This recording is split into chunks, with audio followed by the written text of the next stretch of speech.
ولید کیسے مسلمانوں کے دشمن تھے، اتنا آپ صلی اللہ علیہ وسلم کے خلاف دشمنی کی، لڑے، تلوار کے زور سے زیر نہیں ہوئے۔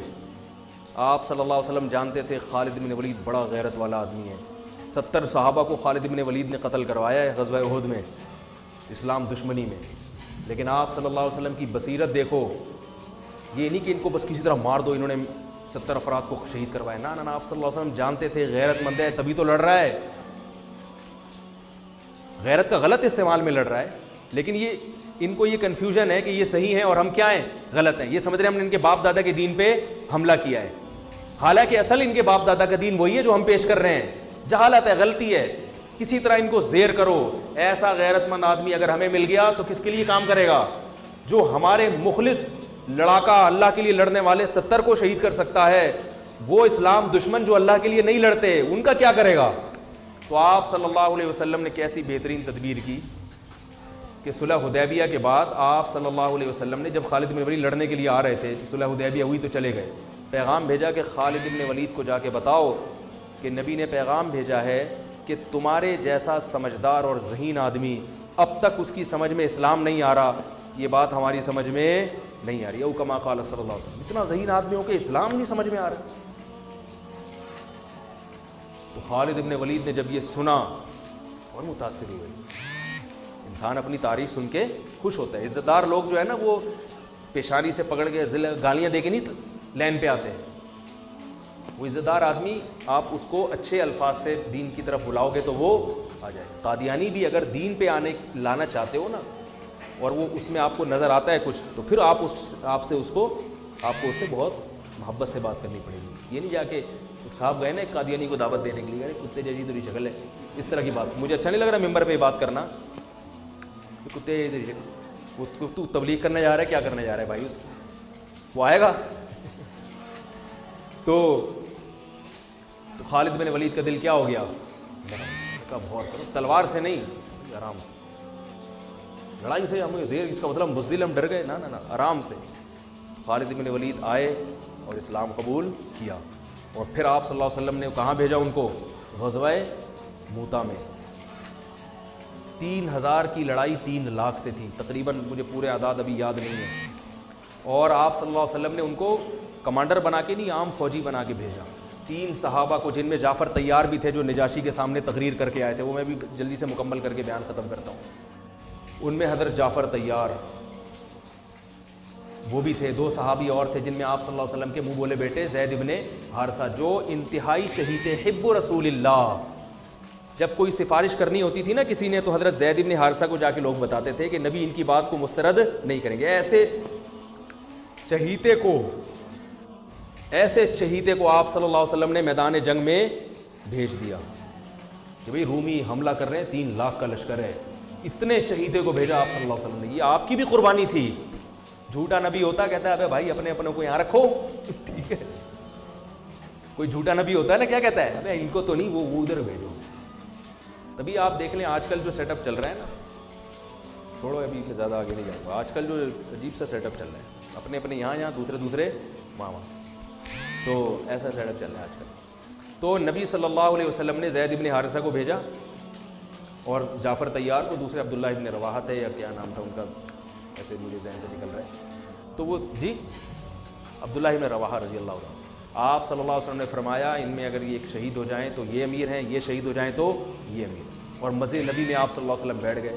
اب 3 لاکھ کا مجمع ہے اور ادھر تھوڑے سے لوگ ہیں، اور دفاعی جنگ تھی، یہ اقدامی نہیں تھی، ان کو مدینہ آنے سے روکنا تھا۔ رومی انگریز ہیں، رومی کون تھے؟ جن کو آج انگریز کہا جاتا ہے نا، یہ ان کی اولادیں، انہی کی اولادیں جن سے یہ صحابہ کی لڑائی ہوئی تھی۔ تو وہ یہ بڑے اس وقت بھی بڑے منظم ہوتے تھے یہ۔ نبی صلی اللہ علیہ وسلم کی ایک روایت ہے، فرمایا تقوم الساعہ والروم اکثر الناس، قیامت قائم ہوگی پھر بھی رومی دنیا میں زیادہ ہوں گے۔ تو ایک تابعین نے جب یہ حدیث سنی، انہوں نے کہا کہ یہ ساری قومیں دنیا سے ختم ہو رہی ہیں، اسلام کی تلوار کے نیچے آ رہے ہیں، رومی رہیں گے آخر تک، تو کوئی ان میں یقیناً کوالٹی ہوگی جس کی وجہ سے مسلمان ان کو قرب قیامت تک ہی، گورے تبھی تو دیکھو نا اب تک ہیں، اتنی بڑی بڑی طاقتیں ہیں، باقی روم اور فارس غائب ہو گئے، پتہ ہی نہیں کہاں، اتنی بڑی بڑی طاقتیں تھیں جو ان سے زیادہ مضبوط تھی رومیوں سے۔ تو انہوں نے جب اپنا خفیہ نمائندہ بھیجا نا کہ ان میں دیکھیں یہ کیا ان کی کوالٹی ہے جس کی وجہ سے یہ ایسی شکست نہیں ہوگی، ان کو ان سے جنگ رہے گی. تو انہوں نے یہ نوٹ کیا کہ ان کی کوالٹی یہ ہے. دیکھو صحابہ بھی سیکھتے تھے غیر مسلموں سے بھی، غیر مسلموں میں سے بھی سیکھتے تھے ان کے اندر کیا کوالٹی ہے تاکہ وہ کوالٹی ہم اپنے اندر بھی پیدا کریں. کون سی بات ہے ان میں؟ تو وہ سیکھنے کے لیے گئے.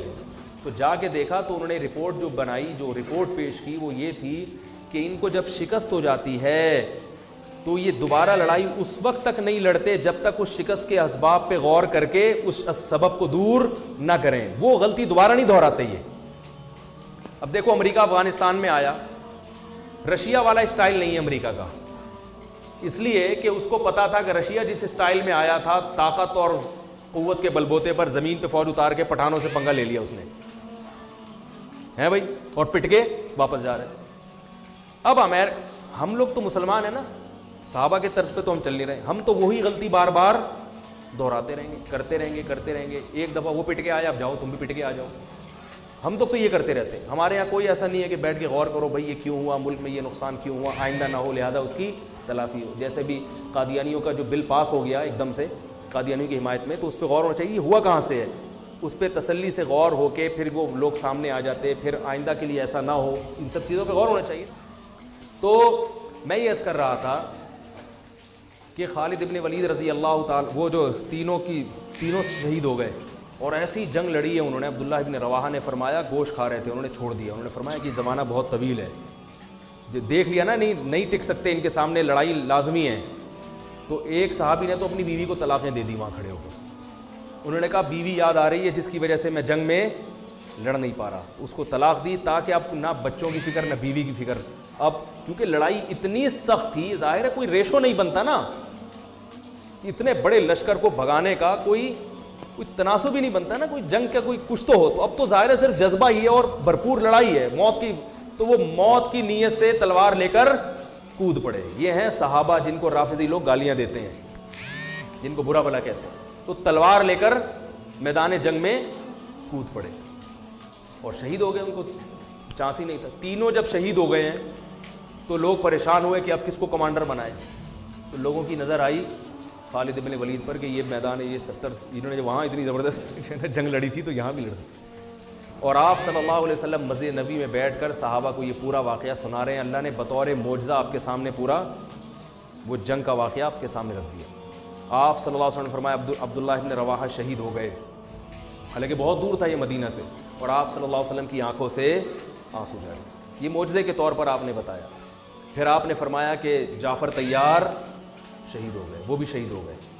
انہوں نے جھنڈا ہاتھ میں لیا اور وہ بھی شہید ہو گئے. اور آپ صلی اللہ علیہ وسلم کی آنکھوں سے جعفر طیار تو بہت زیادہ چہیتے تھے نبی صلی اللہ علیہ وسلم کو. حضرت علی کے بعد سب سے بڑا مقام اہل بیت میں حضرت جعفر طیار رضی اللہ تعالیٰ عنہ کا سمجھا جاتا تھا.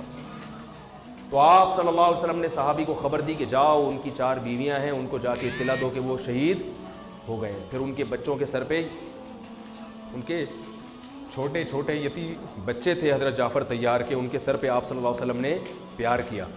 اور آپ صلی اللہ علیہ وسلم ان بچوں کا پھر بہت خیال کیا کرتے تھے. تو وہ عورتوں کے رونے کی آواز آئی، بڑا دلچسپ واقعہ ہے. پھر آپ صلی اللہ علیہ وسلم نے منع کیا کہ ان عورتوں کو کہو کہ اپنی آوازیں پست کریں، گھر کی 4 دیواری سے آواز ان کی باہر نہ نکلے. بڑے خوبصورت جوان تھے حضرت جعفر طیار اور نبی کے چہیتے تھے. اور غزوہ بدر میں حضرت جعفر طیار کی بڑی قربانیاں تھیں. جب یہ آیا ہے نا کافروں کا لشکر بدر میں سامنے، اور کافروں کے سردار آئے کہ حل میں مبارز کوئی ہے ہم سے لڑنے والا، یعنی پہلے ہم سے لڑے پھر ہم دونوں میں سے کوئی قتل ہوگا تو پھر جنگ شروع ہوگی. ایسے بھی تھے. تو ادھر سے کون آئے؟ پہلے کچھ انصاری صحابی آئے. تو وہ جو ولید ابن عقبہ تھا نا، ولید ابن عتبہ، اس نے کہا نہ ہمیں اپنے جیسا چاہیے.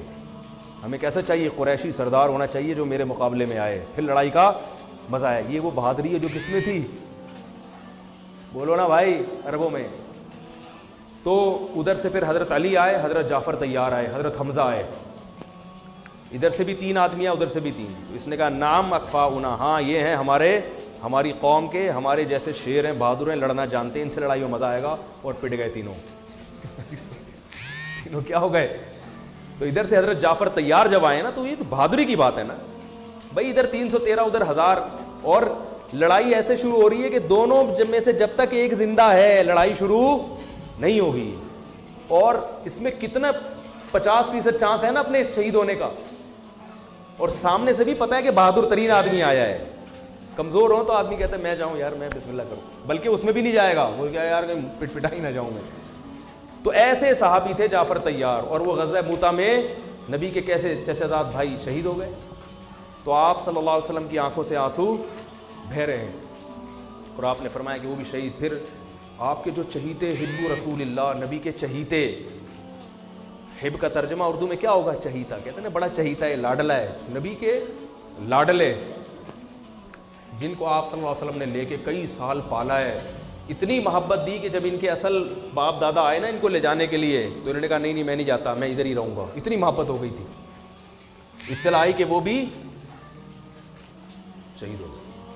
تو اب آپ صلی اللہ علیہ وسلم نے فرمایا قد اخذ الرایۃ سیف من سیوف اللہ, اللہ کی تلواروں میں سے ایک تلوار نے جھنڈا ہاتھ میں لے لیا. اس میں اشارہ تھا کہ اب یہ تلوار ٹوٹے گی نہیں, کیونکہ یہ کس کی تلوار ہے؟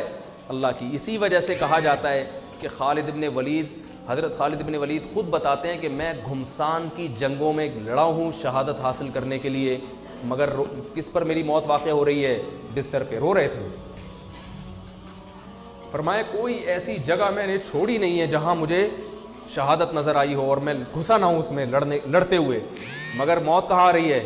بستر پہ. علماء نے اس کی وجہ بیان کی ہے کہ جس کو اللہ کے نبی نے اللہ کی تلوار کہہ دیا ہو تو یہ اشارہ ہے کہ اس کو شہادت نہیں مل سکتی, کیونکہ شہادت کا مطلب کافروں کے ہاتھوں قتل, اور کافر نے اللہ کی تلوار کو توڑ دیا, تو یہ نبی کی بات کیا ہو جاتی؟ غلط.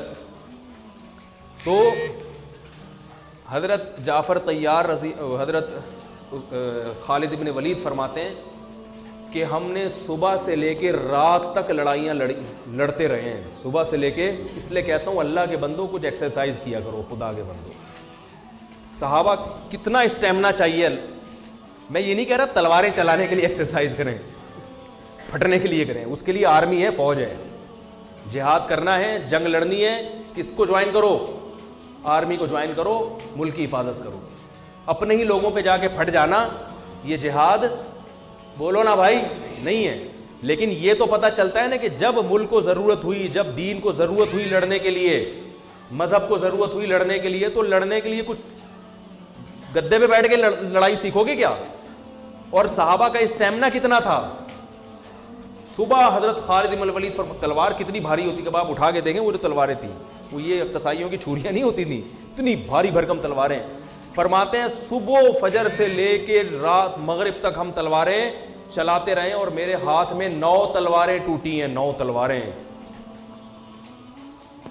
اتنے لاکھ مجمع کے ساتھ لڑنا, اور کہتے ہیں میں اتنا قتل کیا ہے بندہ میں نے کہ ان کا اتنا زور تھا, مدینہ ہاتھ سے چلا جاتا صحابہ کے, مدینہ ہاتھ سے چلا, مدینہ کا دفاع تھا یہ. کہہ رہے ہیں اتنی تلوار چلی ہے کہ پھر وہ حضرت خالد بن جوش میں نا اشعار میں وہ پڑھا کرتے تھے. تو 9 تلواریں ٹوٹی ہیں, 9 تلواریں چلا چلا کے, تلواروں سے تلواریں مار مار کے ٹوٹی ہیں, پھر دوسری تلوار لیتے تھے. اور کہتے ہیں ہم پھر شاعری میں اپنی بہادری کے واقعہ بیان کرتے تھے کہ ہم نے جنگ کے موقع پر یا اس طرح تحدیث بن نعمت کے طور پر یہ بہادری بیان کرنا غلط نہیں ہے. تو بتاتے تھے ہم نے کھوپڑیوں کے مینار بنا دیے, کیونکہ 3 لاکھ سے مقابلہ اتنا قتل ہوا ہے, پھر وہ دشمن بھاگا ہے.